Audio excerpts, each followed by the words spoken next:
Hello, YouTube fan. Welcome back to another episode of how I grow my daughter here. The last time I showed you how I washed it, and I told you that I was going to braid it, keep it in for a couple days, and then blow dry it after because I didn't want to blow dry it wet to put too much heat on her hair. So now, as you can see, it's a little dry, but before I start blow drying it, I damp it a little bit with some water, pure clear water. And now I am going to comb it out a little bit. And then after that, see, I start from the ends and then work my way up.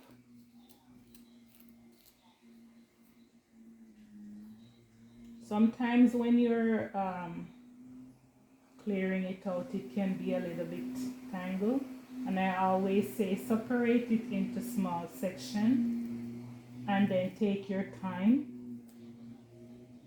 Be very careful not to drag the comb through the hair, because that's when you will break a strand and create split ends. But spraying with a little bit of water, not like wet, completely saturate the hair, but just to damp it a little bit, it makes combing out a little bit more easier than if the hair were like bone dry. So as you can see, I am I'm being very careful of how I comb her hair, because I don't want to create split ends or breakage in between the hair shaft. So I take my time and comb it all the way out. And then I have another little piece here which I'm going to also split again. So this one big plait was split into 4 pieces, and then I just take my time. I'm going to damp it here again with a little bit of water. See, I massage it in the hair, and then I'm going to take my time and slowly comb out, because when the hair damp a little bit with water, it softens it up and it makes combing it out a little bit more easier and less likely to break.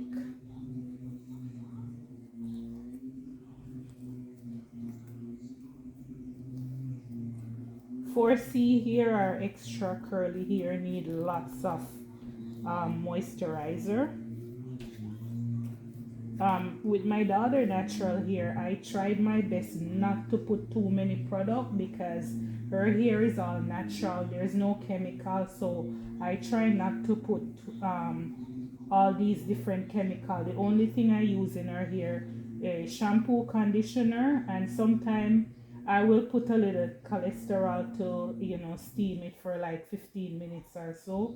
But apart from that, it's just oil, different oil. You can use tea tree oil. Um, Also, Dax. Dax, the red one, can use for heat protection, or something called Cream Press by Dudley's. You can use that as heat protection to blow dry the hair. But if you're gonna blow dry, you must put some heat protection before you blow dry. But I already put some heat protection in her hair the day when I braid it. So now I'm going to blow dry it, and can you squeeze that? So I'm going to blow dry, and blow drying and starting from the end. And if you notice, I try not to put the heat directly on the hair to avoid the hair from burning.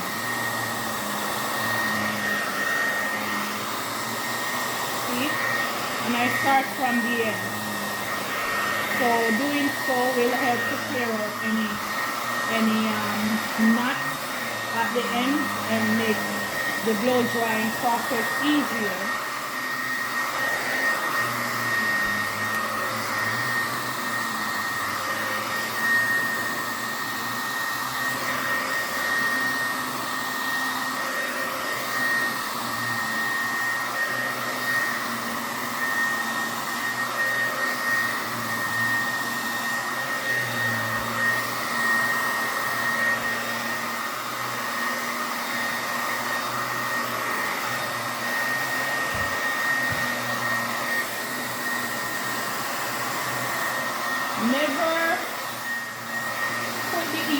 directly on the hair because you will burn the hair while blow drying it. Never put the heat directly on the hair. Put it close to the hair, but not directly on the hair.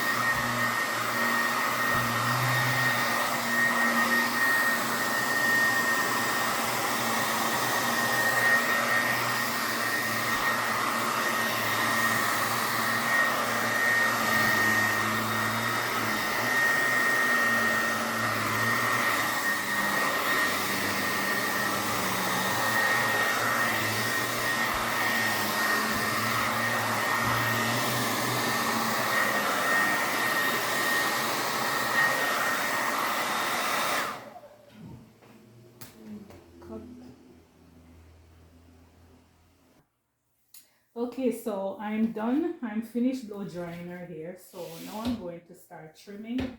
But before I trim, I'm gonna measure it to let you guys see the actual length, what it is.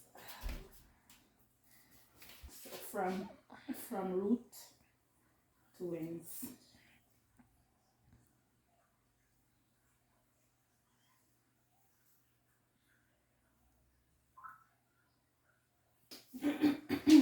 So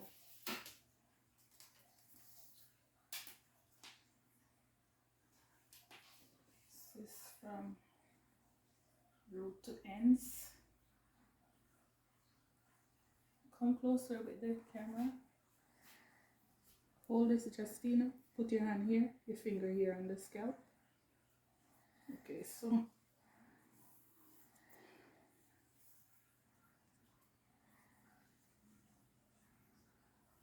this is saying 17 inches. It's even past 17 inches. It's like 17 and a half inches long. I'm gonna cut off about an inch, so it's probably gonna be like 16 and a half inches. From top to bottom. Stand up, Justina. From top to bottom is like past 18 inches. So see right there, it's saying 19. Like 19 inches. It's even brushing 20 right there. And this is from the top to the bottom. So it's basically in it's actually from top to bottom is like 20 inches already. And I didn't even, I just blow dry it, and I didn't do like blow dry straight. So see there, it even past 20. It's touching 21 area. You can see 21, but we'll just say 20 because I'm gonna cut off. Yeah, so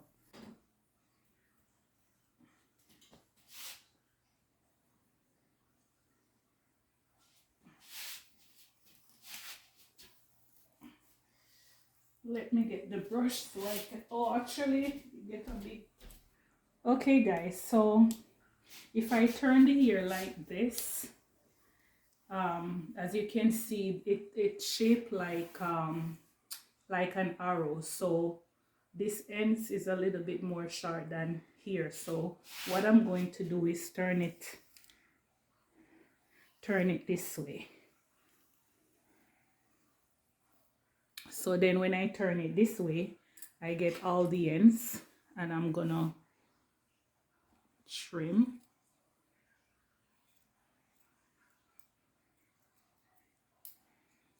And then this same here, this same section, just hold your head up please. This same section I'm gonna split into like this.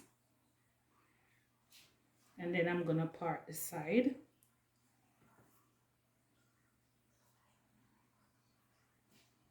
And then comb it this way.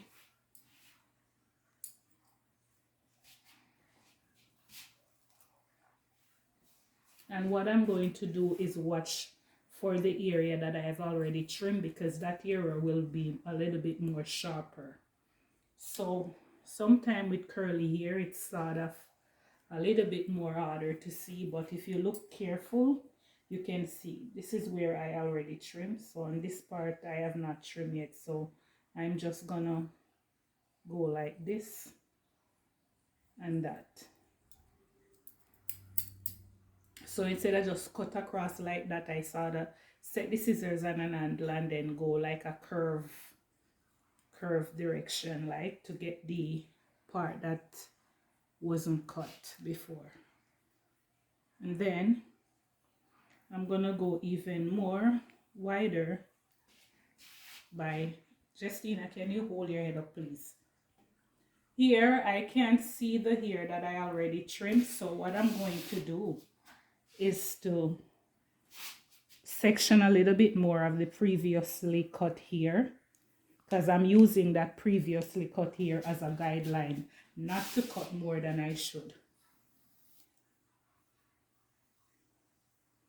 Okay, so right here I can see here that I already trimmed. Oops.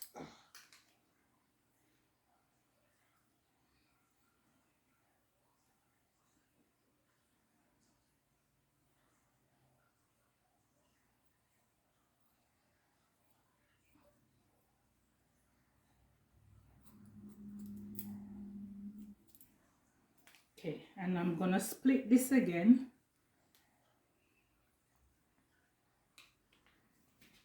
And then, oops, careful with the scissors. Oh my God. Okay. So I can see my previously trimmed area right there. So, and I can see this part hasn't been trimmed yet. So I'm using this as a guideline to trim this part.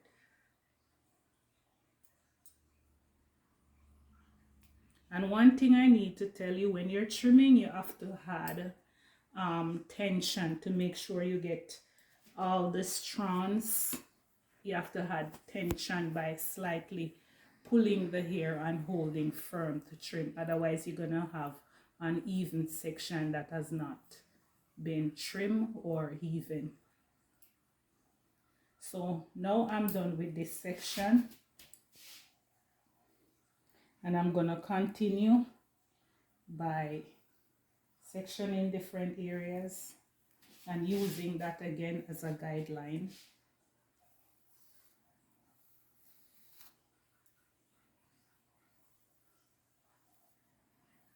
The guideline is very important because that's how you will know every section is trimmed and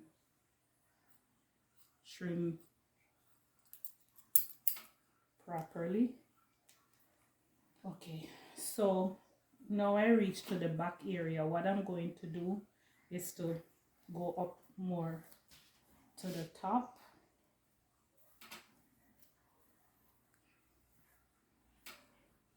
And again, from where I started off in the front here, I'm gonna use a little bit of the previously cut here to measure,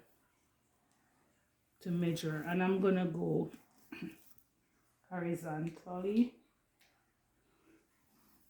to trim again. As you can see from here, this is the previously cut here. I don't want to cut so much there, so if I don't want to cut so much, what I do, instead of carrying this here, if I carry it this way, then this part right here is the trim ends, and this one gonna be the area that I have not trimmed, and I don't want to trim all of that off. So what I'm going to do is to bring the hair a little bit more forward to have less of the trim area showing, and then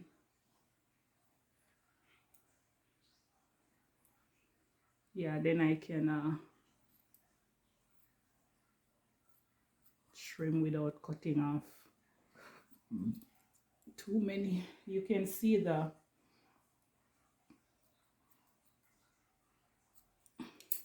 it's trimmed. Okay guys, so I'm done trimming her hair, and I didn't worry to cross cut our cross trimmer here because there was no need to really. She didn't have much split ends or anything, so I just cut off like an inch.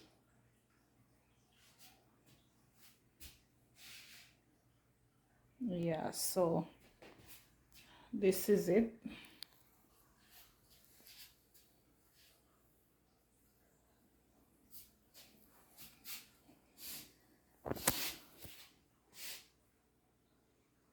Yeah, so now I'm going to be braiding it, and then let her wear the braid for like 6 weeks, and then wash it and probably just braid her own ear singular, and she can wear that for another 6 weeks again. I don't always keep the braid because one thing a lot of people don't understand, if you wear braids for too long without giving your own natural hair a break, the braid itself can make your hair becomes very dry. So it's important to always give your hair a break from braid and weave on extension, just to make your own natural hair breathe. And yeah, so that's it. Until next time, join me as I show you how I grow my daughter 4C here and how I take care of it and maintain the length without breakage. If you like my video, please give me a thumbs up, subscribe, and share. Thank you for watching.